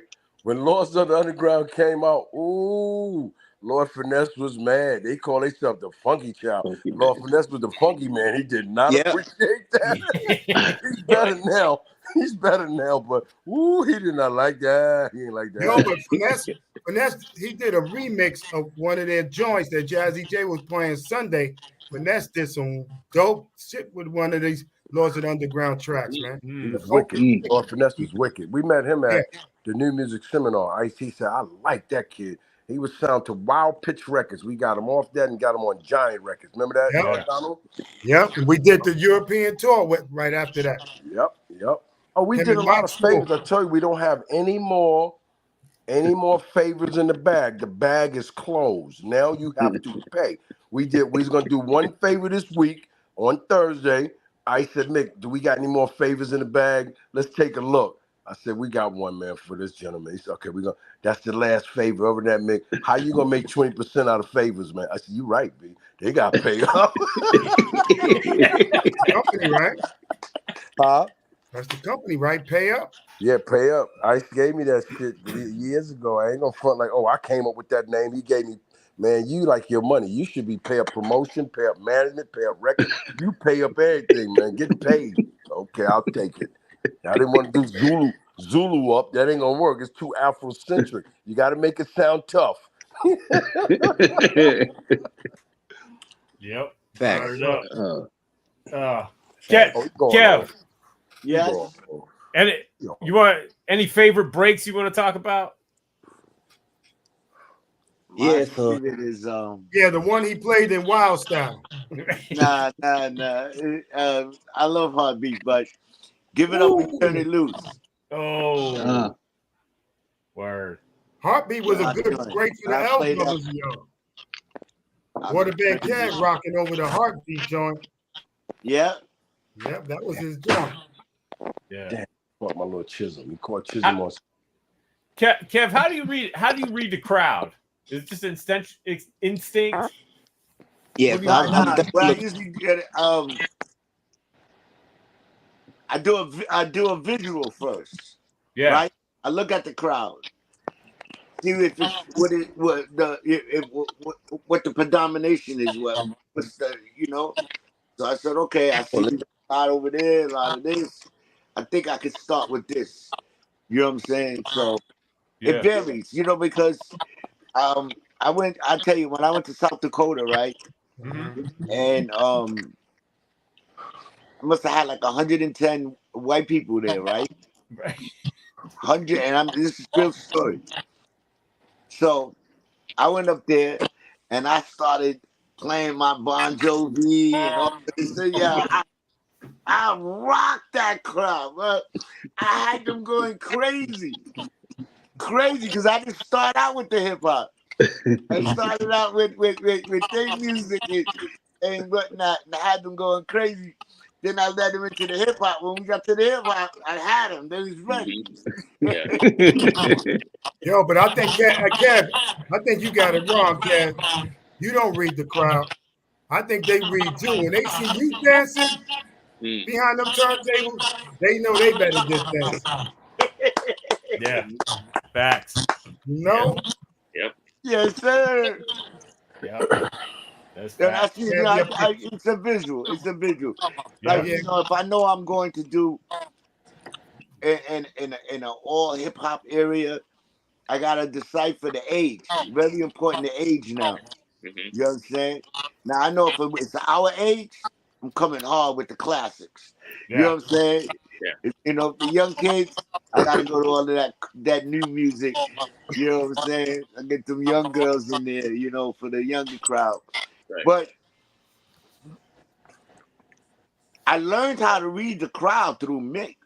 I learned how to play for different crowds through Mick. Because we go different places. Like, for instance, if we go to California, they don't want to hear all that East Coast shit. Right. You know what I'm saying? They don't want to hear that. They'll boo me out the building. You understand? So you gotta have all that West Coast stuff. You gotta have it in the bag. Yep. You know what I'm saying? You gotta be, everywhere we go, it's a different type of set. Yeah. Well, my thing is when I before I took him on the road, we played at this place for this guy on East Tremont. He likes the guy name. I don't, because he's all right, but he's not my best friend anymore. And Kev was playing records, and I was sitting there, sitting in the audience. I got up and asked him a question. I said, did you steal any fucking records for Bam? Because what you're playing now, you're playing like the master of records, man. And they was playing records. It wasn't, I'm like, yo, you must have stole. I got to call Bam, make sure we got all our stuff, because you're playing like the master of records now. You're not playing one genre of music. You're playing a variety. You're playing funk. You're playing hip hop. You're playing some jazz. I'm like, what made you do that? He said, Mick, look at the crowd. Everybody you got some guys with a bottle of champagne. You got some guys with some Hennessy. So we got some classy things in it. I got to play it all. I said, I got to call Bam and ask him, did you steal records? Because you're coming like the master of records. You're playing your ass off. And I got on the mic, and ever since then, he doesn't even want to touch the turntable. He's like, nah, where Mick at? Mick's got to help me get this crowd started. And I don't say nothing. I'm not no MC. Donald D could kill me. Busy B spanks me to death. But I still get a Boogie Black or tear me apart. But I know how to move the crowd a little bit because I make Kev work, and that makes them work, So, it's all in fun. We do this thing in fun, man. There's no, we never had a floor plan, and we never had a book of instructions about how you play and what should you do. This is street knowledge along with education and learning as you go along. Again, the fifth element is knowledge. And that's what we teach in Zulu Nation, man. I mean, Donald D is one. He's original. He's an original, not no fake. He's an original. And I'm going to say something about Donald on the phone so it don't seem like I'm talking about his back. Because when you do that, when nobody's there, you sound like a bitch. When Donald D went to L.A. and he worked on an album, and I looked at Donald D and said, no, don't do Ice-T, man. Do Donald D. That FBI and all. I'm like, Don, that's not you. That's not you, baby. You are FBI was a song about drugs. You talking about but that wasn't White Lines. That wasn't White Lines. The White Lines. You were more into the LA look, LA style. And I said no. And he got me robbed in 1989. Hold on. 1989. Donald D got me robbed going to some club off of Orchard Street. That's the spot. He giving y'all his version of the story. Right. Mick Benzo arrives in LA. May of 1989. Keep the date up. Go ahead. I live with my girlfriend. Pick Mick up, take him to the Orchard Suite Hotel. Down the block is the club. So he's on his balcony. He sees it's popping. He's like, what's that? The club. But it's like 2 a.m, so LA is over. Mick is like, yo, let's go down there. You know, we might catch some. Blah, blah, blah. I'm like, I'm trying to go home. So here we are walking towards the club. Out of the alley, all of a sudden, 2 guys jump out. You know what time it is. No, they said this is a jack move. No, the words was, it was this a is a jack move, and I kept walking. I said, my name is Mick. I don't know Jack. I never met Jack. I don't know. When New York City, this is stick up. I got that. I know what that is. Yo, homie, this is a jack move. I kept walking. Donald like, Mick, please. They got guns. Basically, I tried to give the dude my break yourself, fool. Right. Yeah. The dude got the gun on me. I tried to give him my Syndicate Zulu Nation medallion. He's like, oh, you trying to get a bullet in your head, right? So he took my gold chain. He took the gold. He got Mick money. And they ran through the hotel. So I told the police, yo, they just robbed us. The police just kept walking, man. And that was that. So no, we're gonna walk across the street. We was gonna walk across the street and the motherfucking cop told me, hey, that's jaywalking. I said, motherfucker, we just got robbed. You come out jaywalking. And I'm like, man, this is not New York. You can't talk to people like that out here. Mick was like, man, I'm the one that do the robbing, man.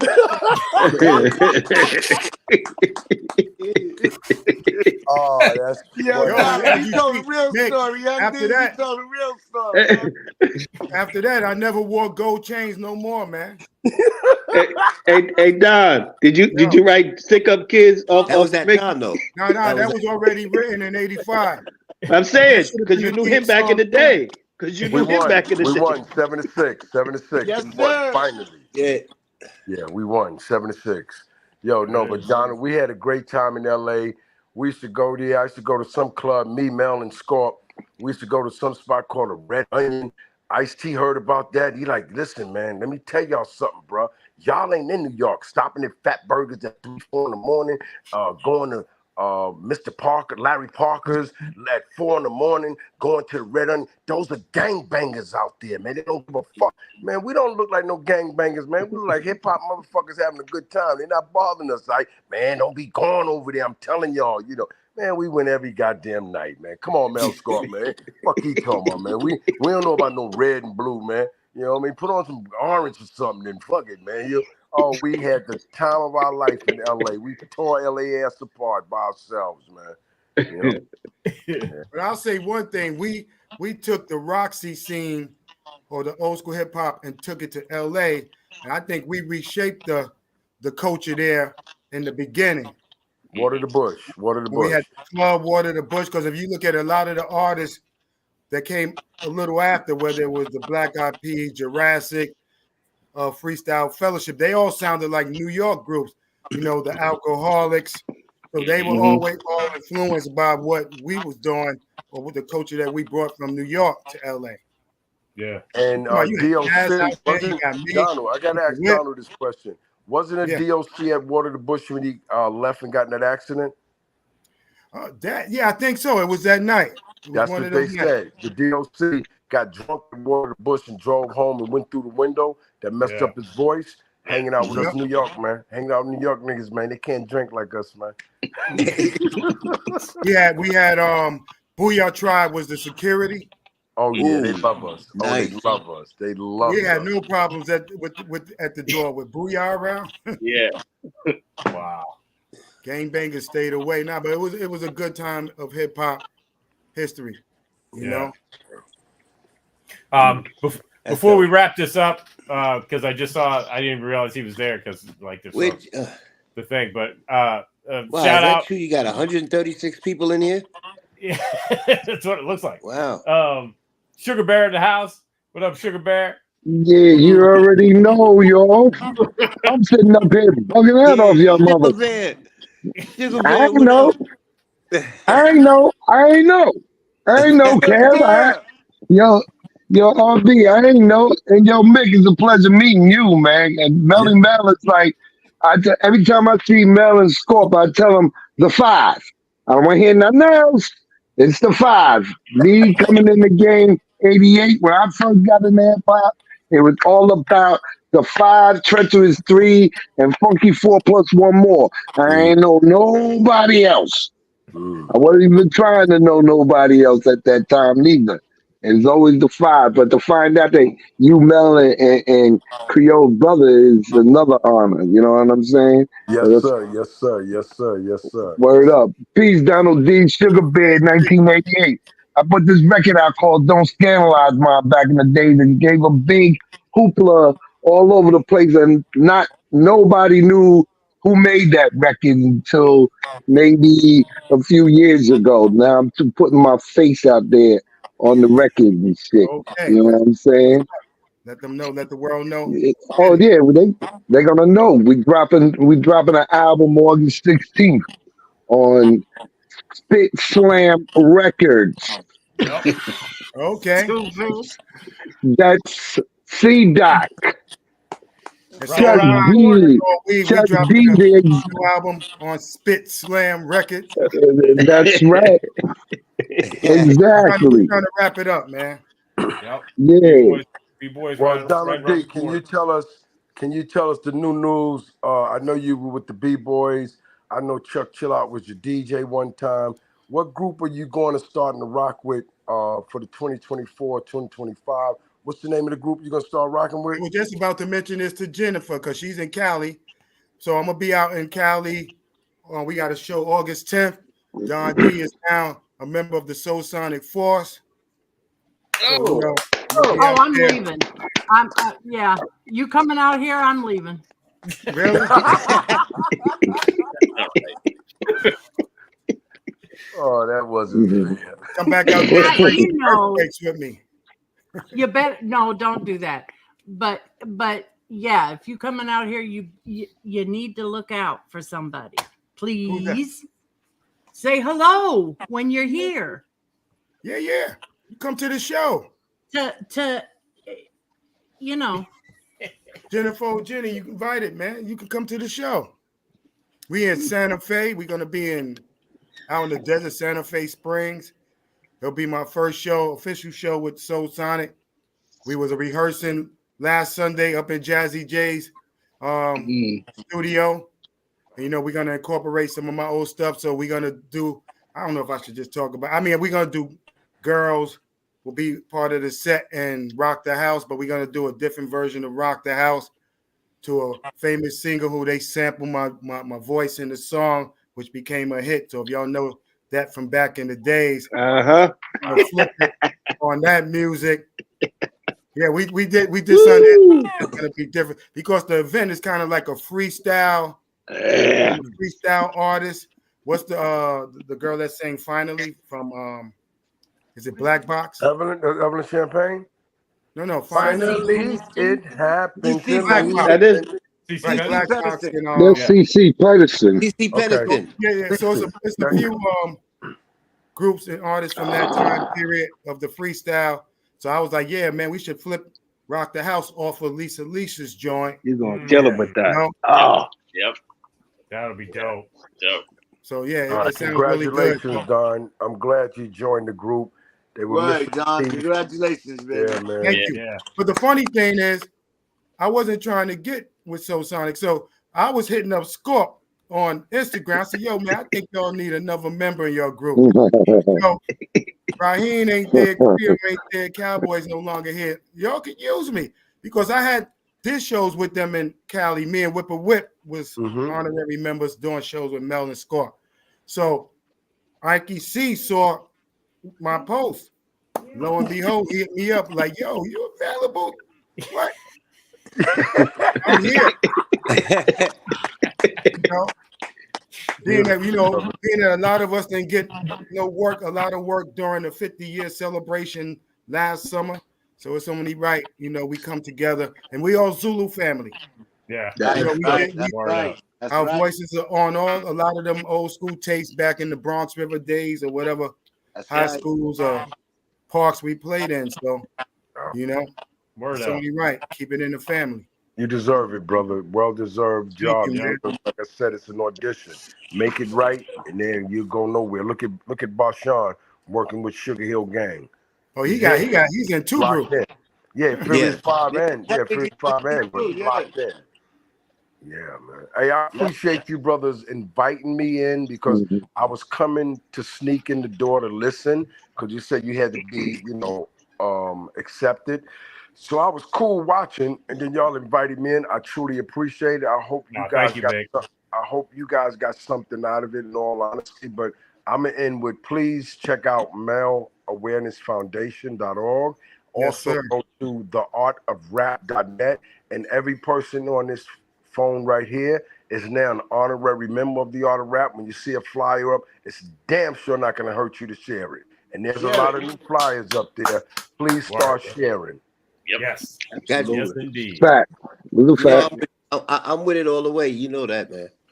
Listen, I want to thank everybody for being on with me tonight. Thank you, Kev.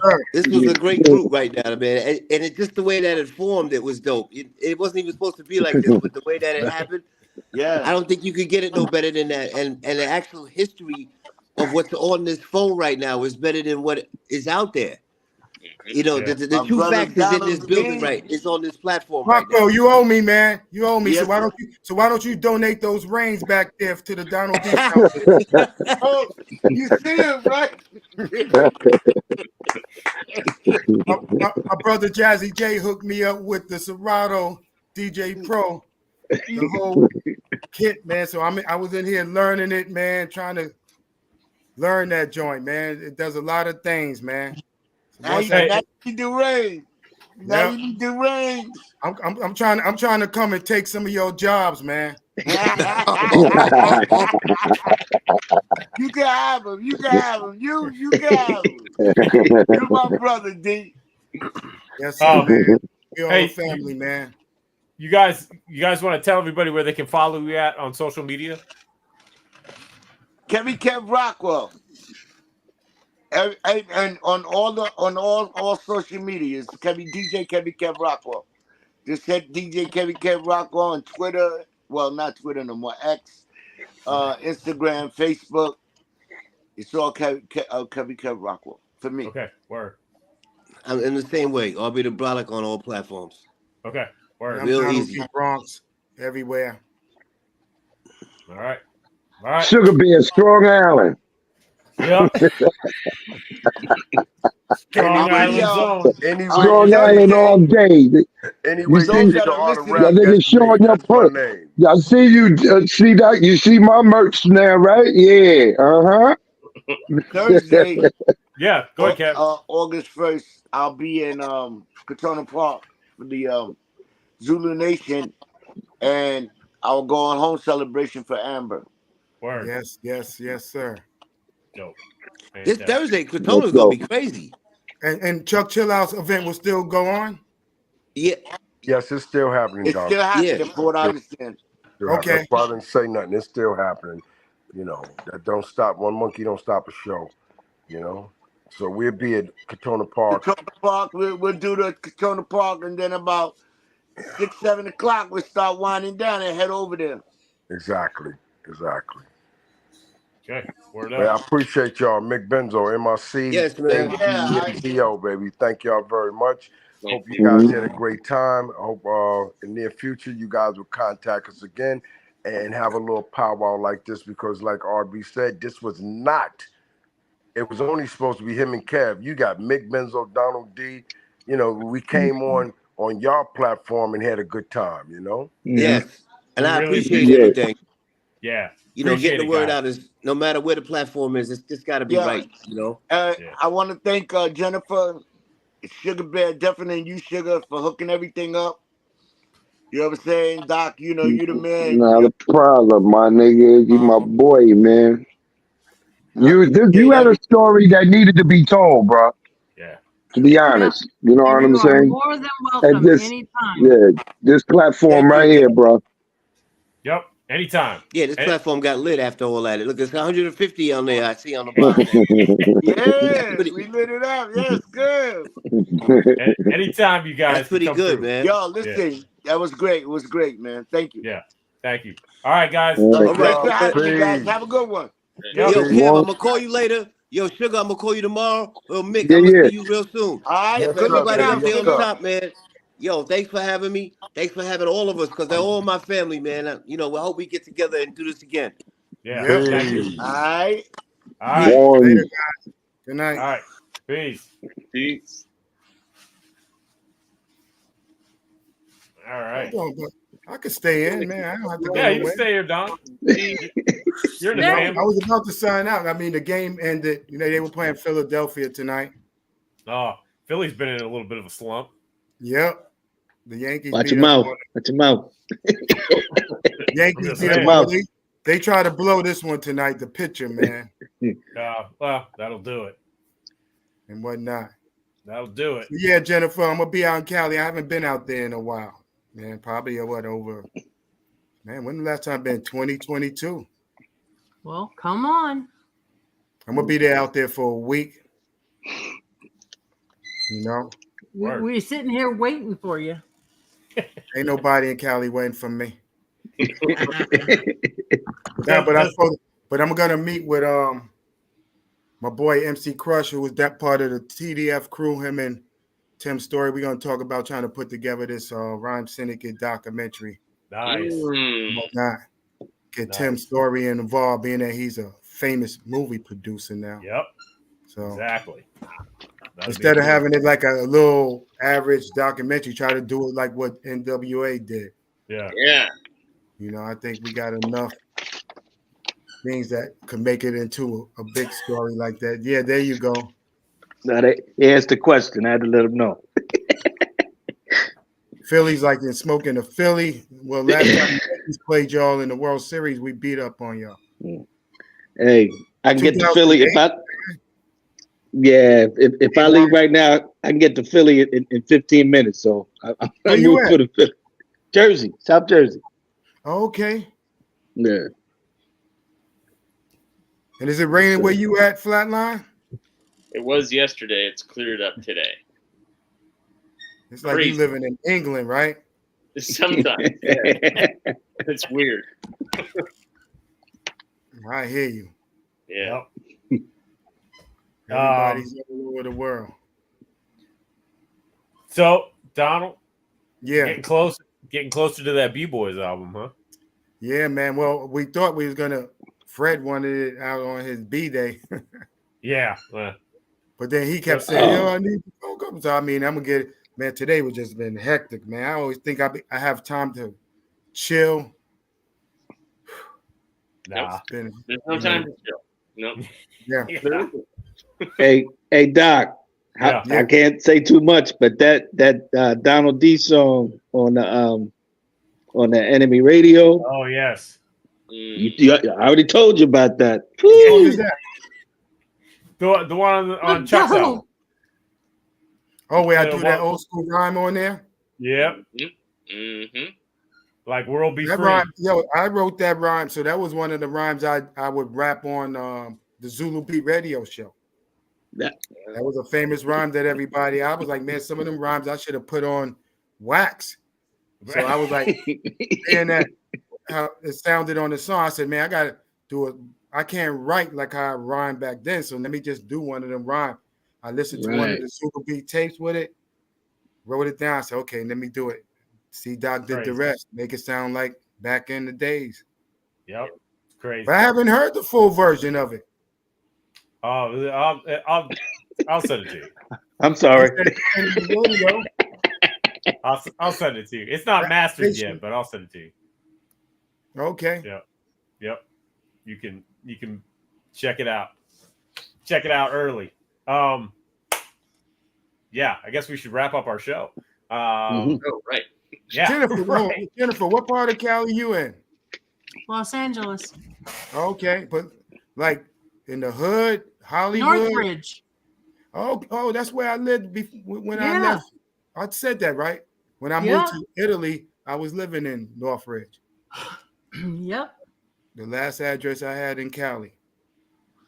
There you go. Okay. It's C-Doc again is brought to you by Hackensack Brewing and the beer right there, Auga, dedicated to the Awesome Two, who are having an event this Sunday at the brewery. Breakbeat Lou will be there on the turntables. Al Scratch from Ill and Al Scratch, he will be there. He'll be on the turntables. So come out to Hackensack Brewing, party with the Awesome Two, Special K, Teddy Ted, and that's what's up. Word. Hey, Ultra, this isn't the last one yet, is it? No, because no, there'll be this one, and then I know there's another one in September because I heard that DJ Soulbuck may be DJing at the one in September. So that's just a little, heads up. All right. I may have to ask your son. So Al Scratch is a DJ? I guess that's where the scratch comes from. Yeah, he DJs. On where the homie song, he's not rhyming on that? No, he is, but he must DJ, rhyme, DJ, do it all. Okay. Yeah. Said that, I always thought he was rhyming him, and I forgot the other guy's name. Yeah, him and Ill was rhyming. Yeah.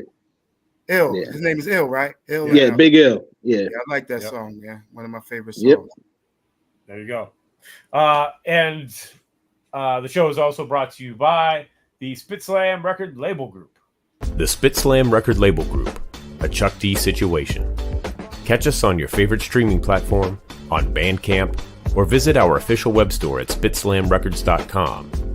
All releases are available digitally or on CD, with select titles available on vinyl and cassette. The Spit Slam Record Label Group. Throwback to the future sound. Yes, nice commercial, man. That's an old one. You got to update it. Okay, that was nice, man. Thank you. Thank you. Thank you. I appreciate that. Oh, look at it. Look at it. Let the horns blow. Usually that's you, Ultra, bringing all of that stuff out. He done bit your style, man. Yo, he don't want me to pull out the Entertainment Records. He don't want me to pull out them, dude. Don't make me pull out them. All them different color ones? I'll pull out Rock the House on him. Don't make me do that. Man. That's crazy. Don't make me do that. Everybody please join Ultramag, jumping ahead. Flatline, myself and Mr. Chuck D every Friday for the Angie Don't Stop radio show. 2 hours of hip-hop goodness. I play the Spit Slam Jam of the Week. And you can join Ultramag and Jennifer O'Jenny along with DJ Soul Buck every Sunday right here on Channel 0 for the mixtape. Sunday, 8 p.m. Eastern Standard Time, where they play music for our next week's featured guest. And who do we got coming up next week? Next week is none other than Tricky T. Tricky T. Jonathan Fox will be in the place. Tricky T is still nice. So there's a project we did, the Spit or Quit. Yes. And then Tricky T got a nice verse on there. Track was done by my boy DJ White Shadow out of Norway. White Shadow did This Is for the Pioneers on the B-Boys album. He did the track Back in Town. Yeah. Brother B solo. So Wow. Yep. Tricky T. Zulu. Original Zulu too. Tricky T will be here next week. Maybe Donald D will slide through again. Hey man, any of the family, hit me up. All I'll right. come through, talk some shop with these guys and yo guys. Yeah. Right? Oh, well, then there's going to be another one the week after, too. We'll have to tell you about that. We'll tell you I about got that. another funky break for you. Hit it. Yeah. Yeah, so thank you everybody watching live tonight. Everybody watching on the replay. Please like and subscribe. Tell a friend. Get the Bring the Noise app now. Check the scroll. Now. Yeah, now. Right now. Right now. Right now. It's perfect time. Like, get the fuck off of here and go get it now. Yeah, what Jennifer said. Yes. She's cussing. Exactly. Fuck around and find out. Yeah. Damn straight. What am I here for? Right. To curse like the best of us. All right. And we will see everybody next week on another episode of It's C-Doc again. All right, y'all. Good night.